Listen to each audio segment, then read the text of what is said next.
Work power energy चल रहा था।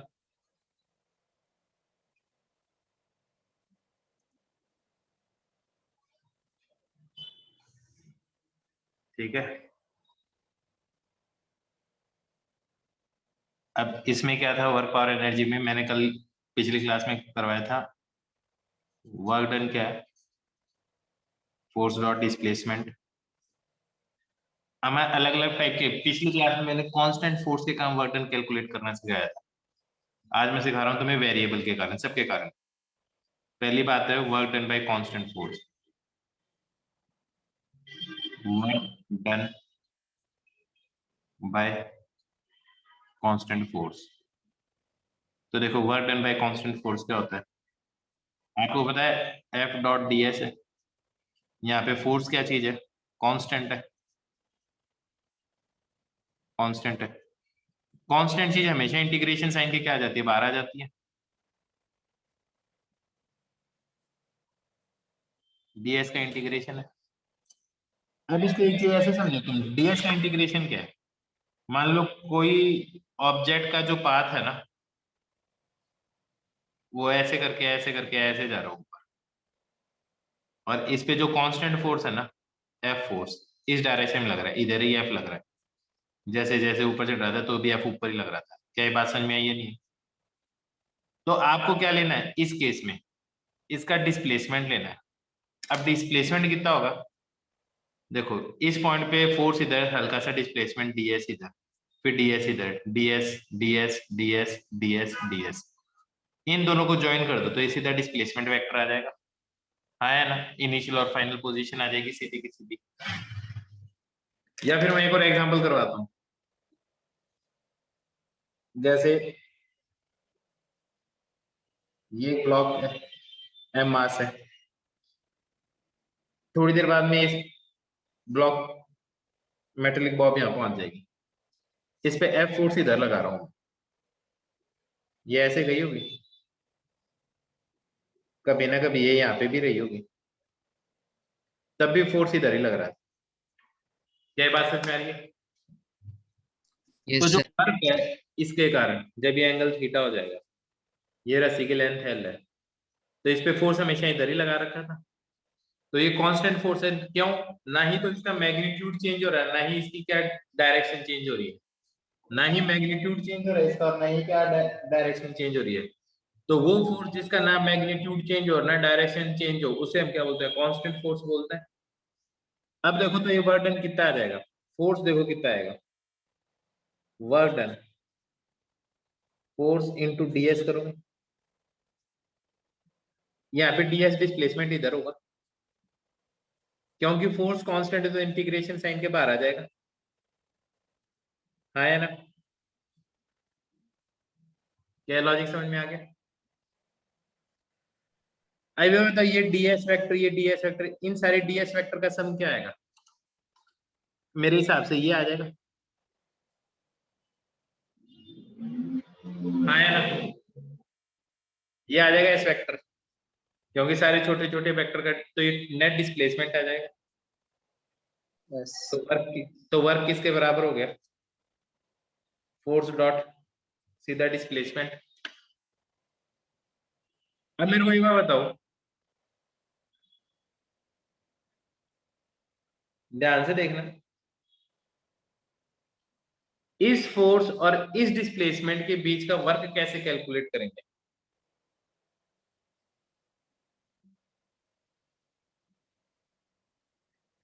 एक चीज समझो, अगर ये मैंने इसके ऊपर परपेंडिकुलर डाल दिया,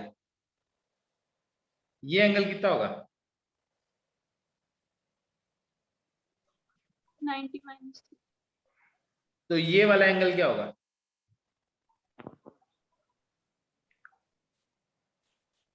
भाई ये पूरा 90 डिग्री है ना, अगर ये 90 माइनस थीटा, तो ये एंगल क्या होगा, थीटा। थीटा हो जाएगा। तो फोर्स और डिस्प्लेसमेंट के बीच का एंगल कितना है, थीटा। थीटा। फोर्स का मैग्नीट्यूड इनटू डिस्प्लेसमेंट का मैग्नीट्यूड इनटू क्या लिखोगे, cos थीटा आ जाएगा। cos theta. क्या बात समझ में आई? अब ये बताओ, एस कॉस थीटा मेरे हिसाब से इतनी डिस्टेंस होगी ये वाली, एस कॉस थीटा का मतलब यही है। तो एक्चुअली तुम्हें ये वाली डिस्टेंस ही चाहिए ना, ये डिस्टेंस कितनी है, अगर ये 90 डिग्री है, ये एल है, ये थीटा है, तो ये डिस्टेंस किसके बराबर है?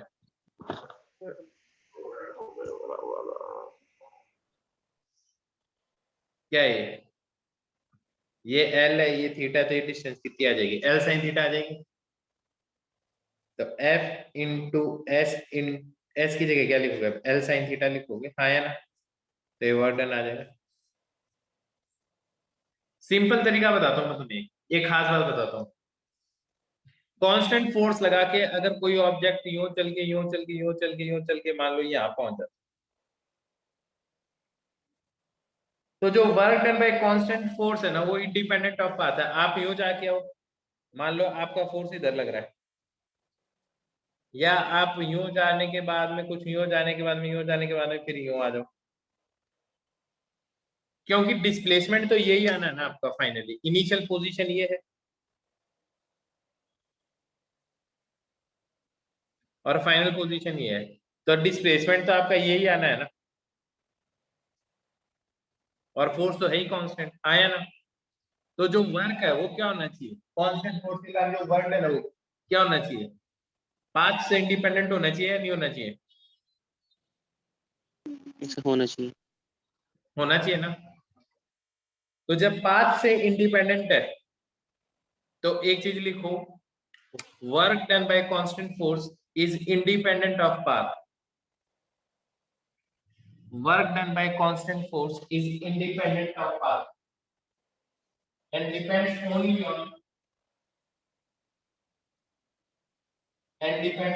on initial and final position.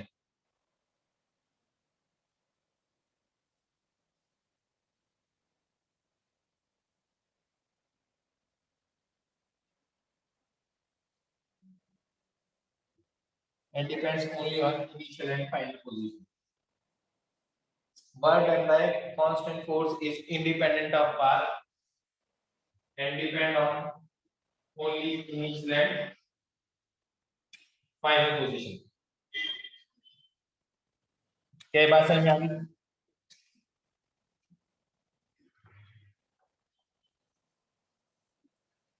अब देखो, जब ऐसा होता है ना, जब इंडिपेंडेंट ऑफ पाथ है, तो आप अपनी मर्जी से कोई भी पाथ मान सकते हो। आप अपनी मर्जी से यार ये वाला पाथ क्यों नहीं मान लेते?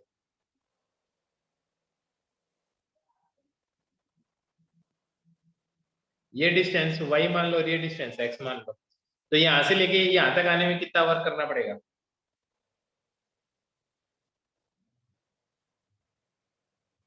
F इंटू वाई, फोर्स भी इधर है, डिस्प्लेसमेंट भी इधर है ना? ए बी सी, तो work done from A to B कितना आ जाएगा? F इंटू वाई, पॉजिटिव आएगा। Work from B to C कितना आ जाएगा? फोर्स तो नीचे की तरफ ही लग रहा है, तो दोनों के बीच का एंगल कितना है? 90 डिग्री। तो वर्क कितना आ जाएगा? 0। तो यहां से लेके यहां तक का वर्क क्या आ जाएगा? क्या आ जाएगा? Sir F Y. ये लॉजिक समझ में आ गया?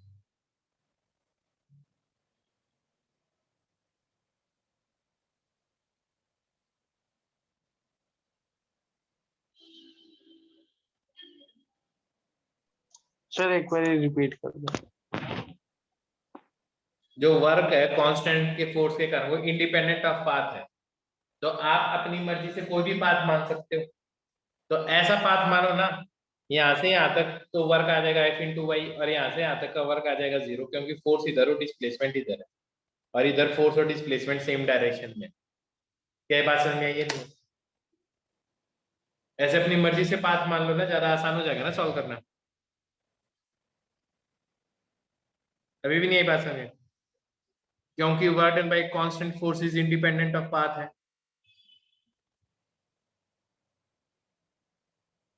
क्या ये बात समझ में आई?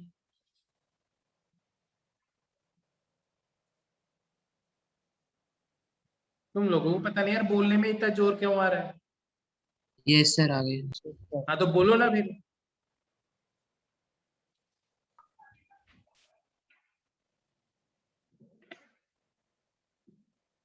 Second first page.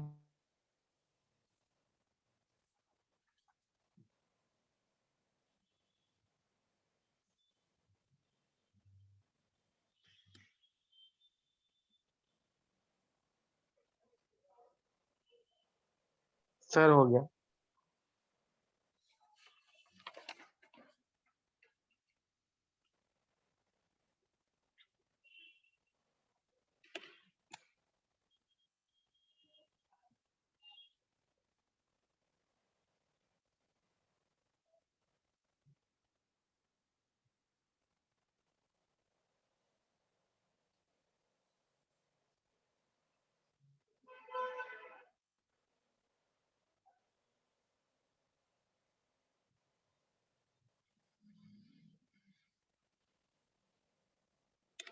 नीचे की तरफ इस पे mg फोर्स लग रहा है और ये अप्लाइड फोर्स लग रहा है। ये बताओ mg फोर्स कांस्टेंट है या वेरिएबल है? कांस्टेंट। नीचे ही लग रहा है और मैग्नीट्यूड भी सेम है। अप्लाइड फोर्स भी मैं मान के चल रहा हूँ कि कांस्टेंट है। तो mg के कारण जो वर्क डन कैलकुलेट करना है, तो देखो डिस्प्लेसमेंट ये है, तो मैं मेरी मर्जी से पाथ कोई भी मान सकता हूँ, क्योंकि कांस्टेंट फोर्स के कारण जो वर्क डन है वो क्या होता है, इंडिपेंडेंट ऑफ पाथ होता है। तो मैं सोच रहा हूँ यार इसको ऐसे मान लेते हैं, इसका पाथ यूं मान लेते हैं। अगर रस्सी की लेंथ L है तो ये लेंथ कितनी होगी ये बताओ? Sir L sine theta. ये वाली डिस्टेंस कितनी होगी? Sir L cos theta. तो ये वाली डिस्टेंस कितनी हो जाएगी? Sir L minus L cos theta. L minus L. हाँ है ना? यस। अब मैं work done by gravity calculate करना चाहता हूँ। तो एक चीज बताओ, इसका पाथ ये मान लो आसान है। यहां से यहां तक ग्रेविटी कैसा वर्क करेगी, पॉजिटिव या नेगेटिव, यहां से यहां ले जाने में? पॉजिटिव। क्यों?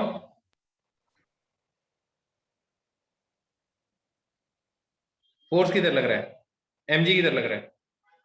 नीचे डिस्प्लेसमेंट किधर हो रहा है, ऊपर। तो वर्क डन कैसा आना चाहिए? नेगेटिव। नेगेटिव। नेगेटिव बोलो ना यार। तो minus mg L 1 minus cos theta, और यहां से यहां तक ले जाने में कितना वर्क करना पड़ेगा mg के कारण? 0। हाँ या ना? तो work done from A to B आ गया, वर्क डन बाय ग्रेविटी। ऐसे ही work done by applied force कितना होगा? इस अप्लाइड फोर्स के कारण यहां से यहां तक कितना वर्क होगा? 0। 0। और यहां से यहां तक? L sine theta. into L sin theta. तो बस आ तो गया समझ में तुम्हें। अब जरा मेरे को बताओ, जो टेंशन है वो क्या वर्क कर रही है? हमेशा टेंशन और डिस्प्लेसमेंट के बीच का एंगल क्या होगा? 90। सर तो वर्क 90। डन बाय टेंशन क्या होगा? सर 0। 0।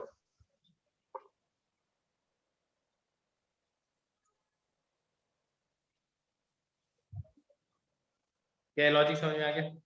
Yes sir. तो एक चीज बताओ, ये एक इंक्लाइन है,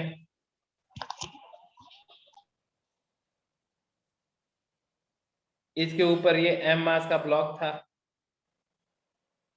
ये एंगल थीटा है, ये डिस्टेंस s है, और ये हाइट h है ग्राउंड से। जब ये नीचे आएगा तो ग्रेविटी ने कितना वर्क किया होगा इस पे, वर्क डन बाय ग्रेविटी?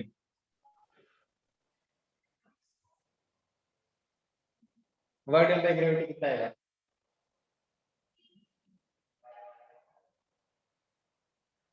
अब देखो इंडिपेंडेंट ऑफ पाथ होना चाहिए ना वर्क डन बाय mg, तो तुम ऐसे क्यों सॉल्व कर रहे हो? सीधा यहाँ से यहाँ तक कितना होता वर्क, यहाँ से यहाँ तक कितना वर्क होता?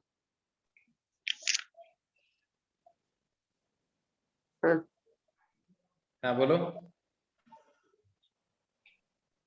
mgh mgh, और यहाँ से यहाँ तक थीटा। 0। yes थीटा sir, क्या 0 होता है यार, यहाँ से यहाँ तक mg ये तो तो नीचे होता लग है। रहा है ना, डिस्प्लेसमेंट इधर है, तो वर्क डन क्या आ जाता है इसका?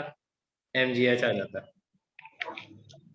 अब ये एंगल क्या होगा इन दोनों के बीच का? 90 माइनस थीटा होगा। So सिंपल close फॉर्मूले से देख लो, mg तो फोर्स है, डिस्प्लेसमेंट s है, और दोनों के बीच का एंगल क्या है? cos 90 minus theta. ये क्या चीज हो जाती है?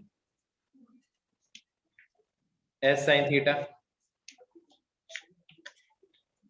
s sin थीटा क्या है? h के बराबर ही है, आया ना? बात Yes, समझ में आई है नहीं? yes, sir.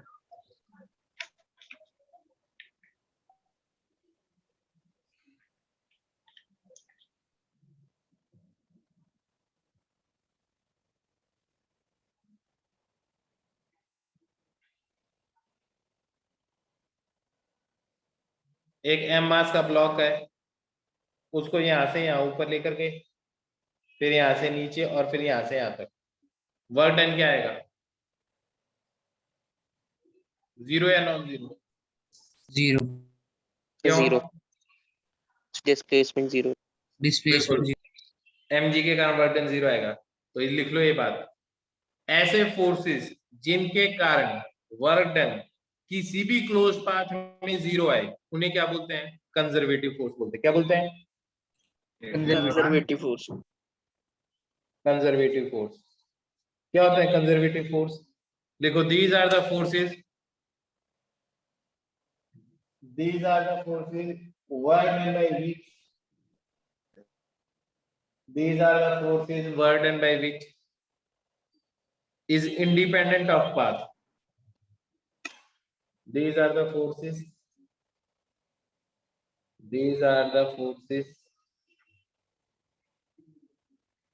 work done by which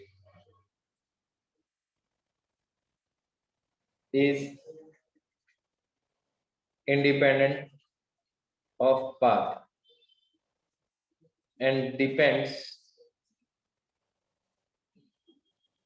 only on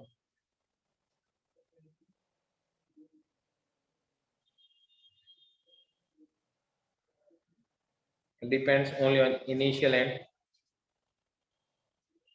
final position. That is, work done in any closed path is 0.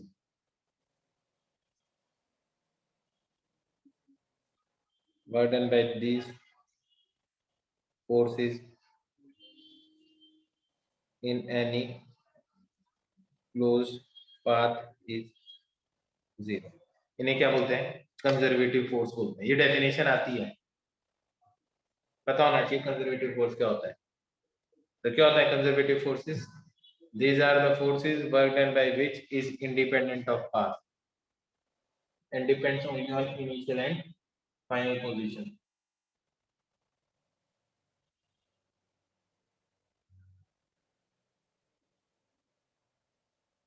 क्या बात समझ में आ गई?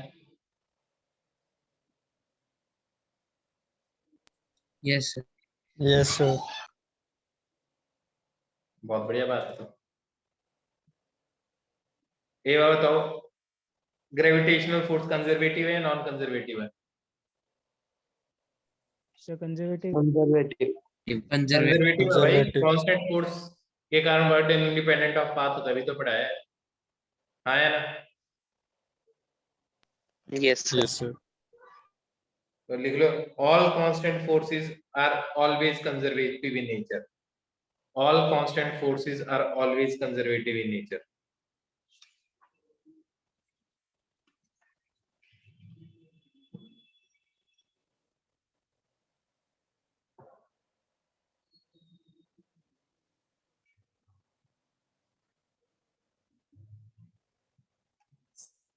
सेकंड कैलकुलेट करते हैं हम,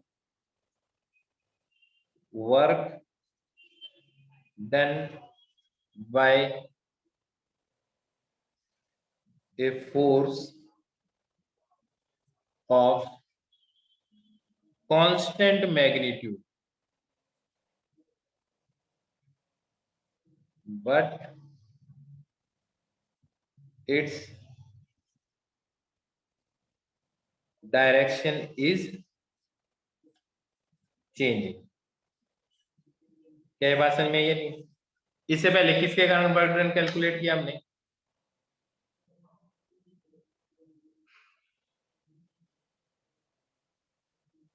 Constant. कांस्टेंट फोर्स जिसका मैग्नीट्यूड और डायरेक्शन दोनों ही चेंज नहीं हो रही है। अब किसके कारण वर्क डन कैलकुलेट कर रहे हैं?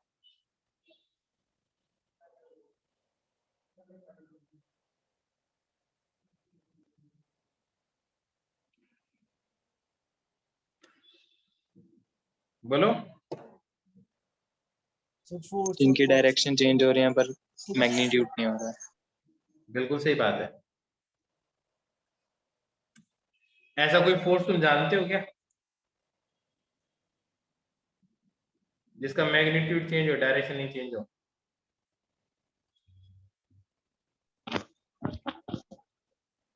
Electromagnetic.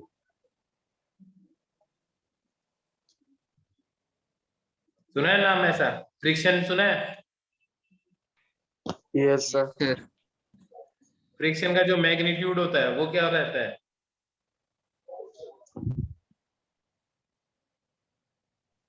Constant.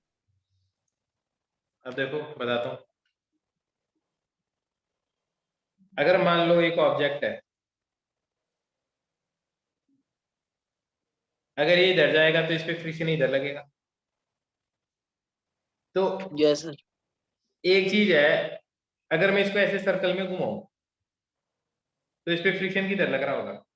मान लो ये एक पाथ है जिस पे मैं इस चीज को घुमाऊंगा, ठीक है? एक चीज लेकर आता हूं जिसको मैं घुमा सकता हूं। एक पाथ पे इस चीज को घुमाएं,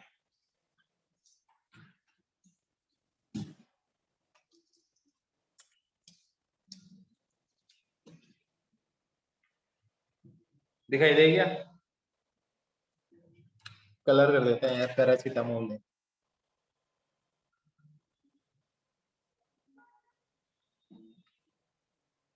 ये पैरासीटामोल है। अब जब ये चीज इधर जा रही होगी तो इस पे फ्रिक्शन यूं ही लग रहा होगा, इधर जा रही होगी तब फ्रिक्शन यूं लग रही होगी, इसकी वेलोसिटी इधर जा रही होगी तो फ्रिक्शन यूं लग रहा होगा, इधर जा रही होगी फ्रिक्शन यूं। हाँ है ना? ये Yes. बताओ फोर्स और डिस्प्लेसमेंट के बीच का एंगल कितना है?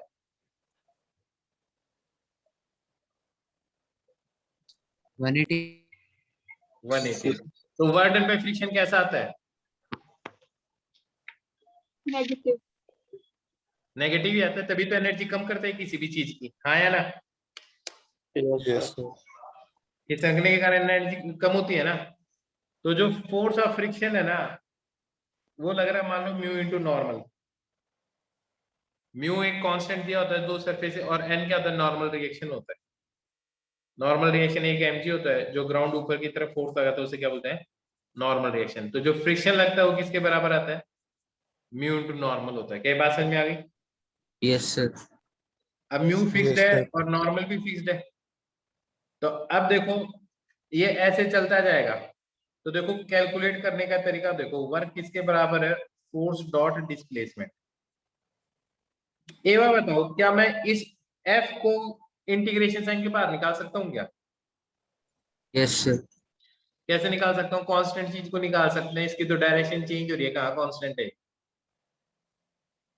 अब बताओ निकाल सकता हूँ क्या?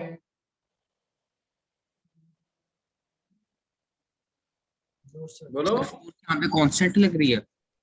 अरे यार, मैग्नीट्यूड कांस्टेंट है, डायरेक्शन थोड़ी कांस्टेंट है। तो कांस्टेंट चीज को बाहर निकाल सकते हैं, तो ये तो वेक्टर की फॉर्म में तो बाहर निकाल ही नहीं सकते। Yes, sir. लेकिन एक चीज हमेशा, फोर्स और डिस्प्लेसमेंट के बीच का एंगल कितना आ रहा है पूरे पाथ पे? 180 degree. तो मैं इसको ऐसे लिख सकता हूँ F into D S into cos 180, ऐसे लिख सकता हूँ, कोई प्रॉब्लम इसमें? No sir. No sir. इसकी No, वैल्यू sir. कितनी आएगी? -1 नेगेटिव -1 वन। Minus. अब इस F को बाहर निकाल सकता हूँ क्या? क्योंकि अब डायरेक्शन तो हट रही है, फिर मैग्नीट्यूड ही तो बचा है, मैग्नीट्यूड तो कांस्टेंट ही है इसका, हाँ या ना? Yes sir. वेक्टर के साथ नहीं निकाल सकता, मैग्नीट्यूड बाहर निकाल सकता हूँ, और ये ds का हो जाएगा, और इसकी वैल्यू तो -1 है ही, हाँ या ना? Yes sir. एक बार बताओ, इसका मतलब क्या है? ये ds लेंथ, ये ds लेंथ, ये ds लेंथ, ये ds लेंथ, ये ds लेंथ, ये ds लेंथ, ये मान लो r रेडियस है, तो ये टोटल लेंथ कितनी होगी? 2 पाई r। 2 पाई r, तो -f इंटू 2 पाई r आ गया वर्क डन। अब देखो कांस्टेंट मैग्नीट्यूड है पर डायरेक्शन नहीं है, तो इस केस में सीधा फोर्स इनटू जो लेंथ है ना, लेंथ, वो आपको लेनी पड़ेगी। क्या ये बात समझ में आई है? नहीं, क्योंकि यहाँ पे ds वेक्टर का इंटीग्रेशन नहीं है, यहाँ पे ds लेंथ का इंटीग्रेशन है। क्या ये बात समझ में आई? Yes sir. Yes sir. Yes, sir. अब समझ आ गया work done by constant force. अब जैसे अगर मैं तुम्हें एक चीज बोलूं कि भैया ये एक बाउल है,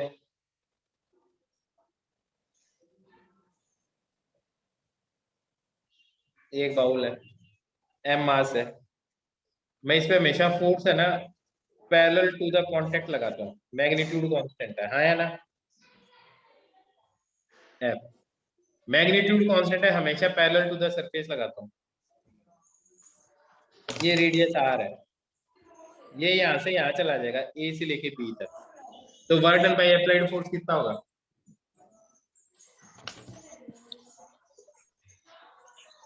देखो, if force acting on the block is always in the direction parallel to the surface of contact, find the work done by it। Magnitude constant है इसका, f नॉट बोल दो, चाहिए करो सॉल्व।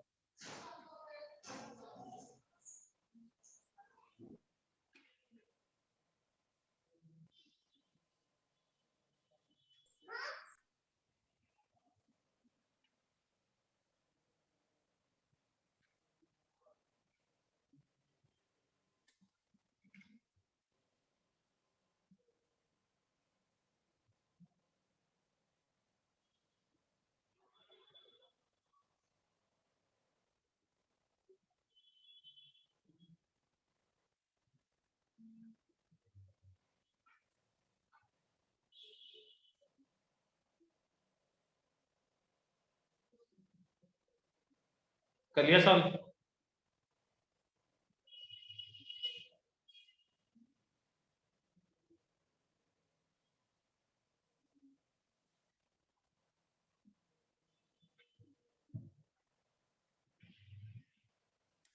अभी सेम ही तो करवाया, f नॉट इंटू ये वाली लेंथ लेनी पड़ेगी, क्योंकि इस बार ds लेंथ का इंटीग्रेशन है, तो ये r है, तो ये डिस्टेंस कितनी हो जाएगी? r इंटू थीटा, तो वर्क डन किसके के बराबर आएगा? f not into r into theta, this is the work done. आगे बात समझे?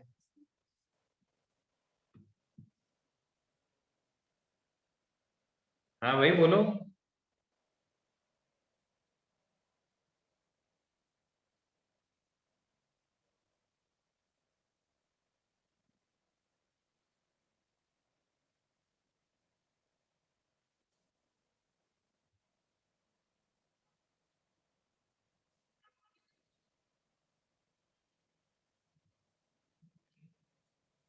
समझ में आ गया यहाँ तक? Yes, sir. तो ये भी समझ में आ गया, work done by force of constant magnitude but its direction is changing.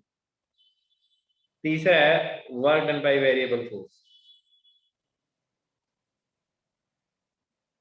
Work done by force of variable magnitude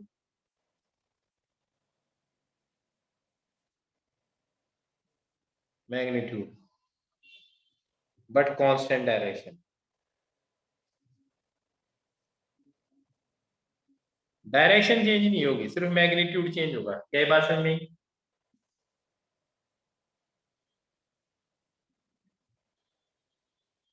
तो ये मान लो एक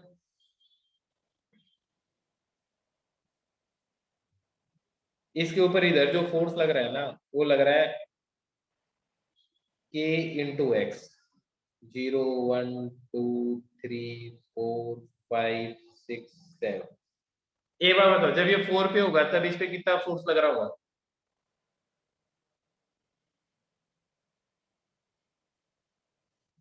कितना फोर्स लग रहा होगा?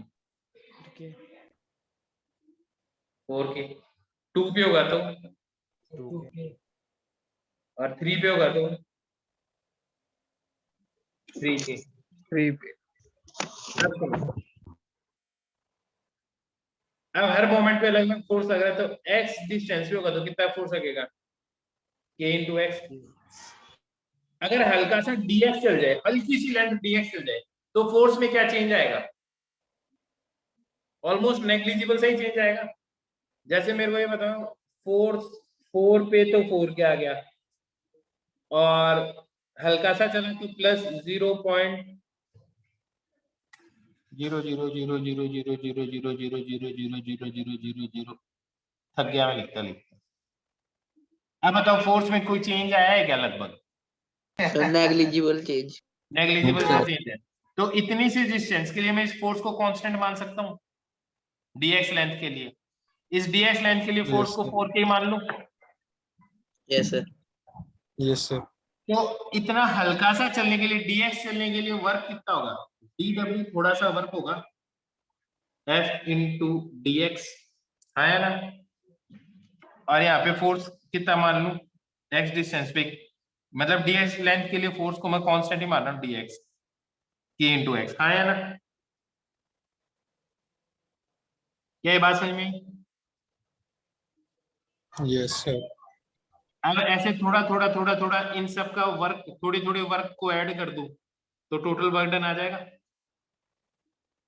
क्या चीज कांस्टेंट है जो बाहर आ Yes. जाएगी? के एक्स इंटू डी एक्स, आया ना? Yes, sir. मान लो आप जीरो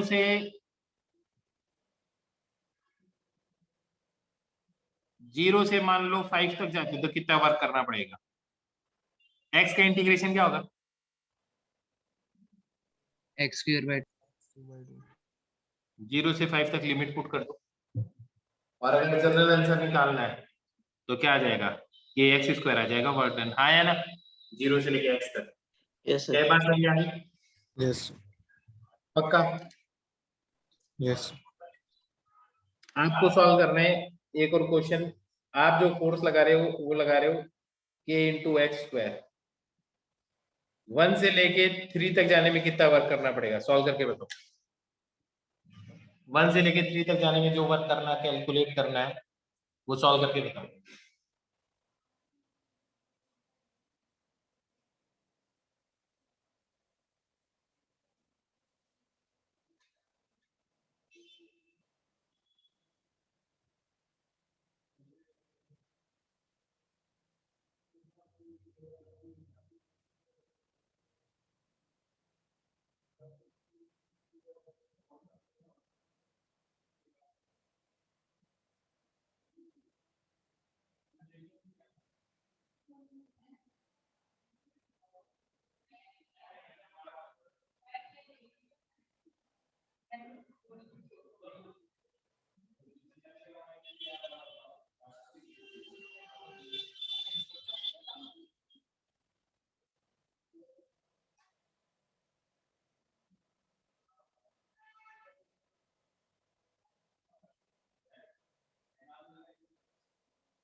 हाँ भाई कर लिया सॉल्व। 26/3 के प्रोबेबली सही है। यस सर यही है। x की पावर 3/3 आएगा और क्या आएगा, हाँ या ना? तो कितना आ जाएगा, एक बार क्या आ जाएगा 1/3, एक बार क्या आ जाएगा 9, upper limit minus lower limit करनी है ना अपने को, एक बार आ जाएगा 3/9, क्या कर रहा हूँ यार, 9/3 माइनस 1/3, यही आएगा। Yes, sir. बस अब तुम सॉल्व कर लेना यार, तुम्हारा आंसर आ जाएगा जो भी आएगा। यहां तक समझ में आ गया? अब सुनो,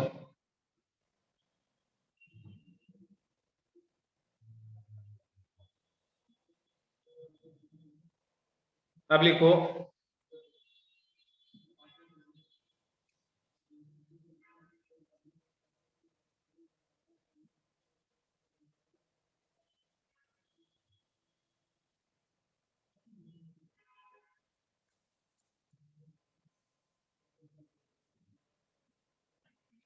स्प्रिंग जो फोर्स लगाती है वो कितना लगाती है, F इक्वल टू के एक्स ही लगाती है, हाँ या ना? Yes, sir. तो अगर स्प्रिंग के एक्स फोर्स लगाती है तो वर्क डन बाय इस फोर्स के कारण क्या होगा, हल्का सा डिस्प्लेसमेंट dx मान लो, तो वर्क डन क्या आ जाएगा, ये आ जाएगा,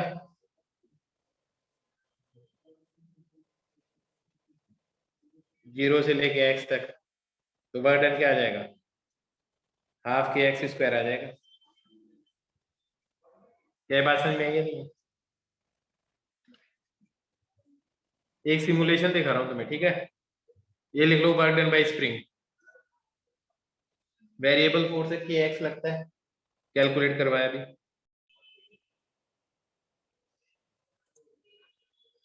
ये बताओ स्क्रीन शेयर हो रही है? Yes sir.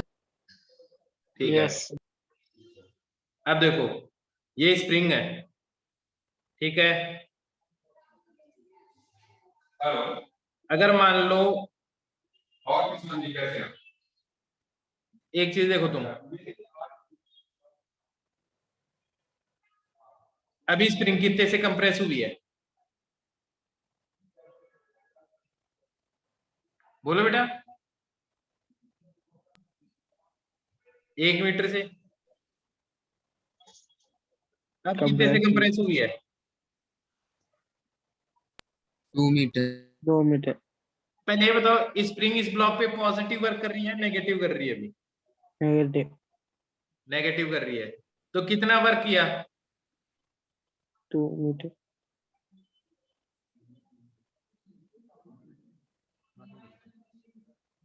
तो बताओ स्प्रिंग ने कितना वर्क किया? -2 न्यूटन। माइनस हाफ के एक्स स्क्वायर, हाँ या ना? Yes, sir. के एक्स स्क्वायर ही करना है इसको, 0 से x तक कंप्रेस करोगे तो के एक्स स्क्वायर, हाफ के एक्स स्क्वायर। 5 मिनट में प्रशांत से लिंक आ जाएगा। हम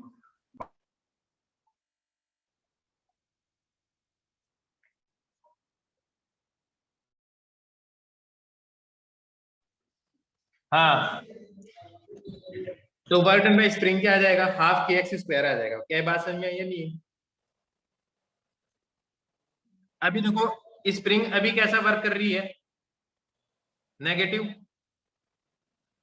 अब बताओ यहां से अगर स्प्रिंग इधर आ रही है तो अब स्प्रिंग कैसा वर्क कर रही है? पॉजिटिव। पॉजिटिव। पॉजिटिव। अब पॉजिटिव। अब बताओ स्प्रिंग कितने से कितनी देर तक धक्का लगा रही है इस पे, ये बताओ।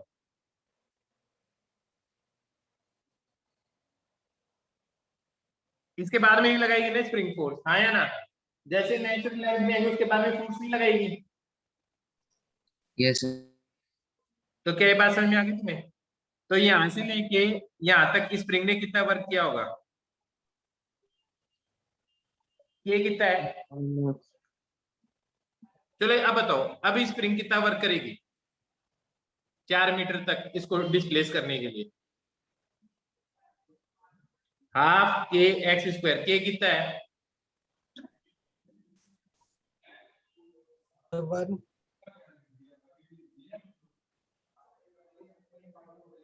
चलो अब अपन अगली क्लास में मिलेंगे, ठीक है? बाद में मिलते हैं बच्चे। Okay, sir. Okay Thank you, sir. Okay बच्चे। Thank you, sir.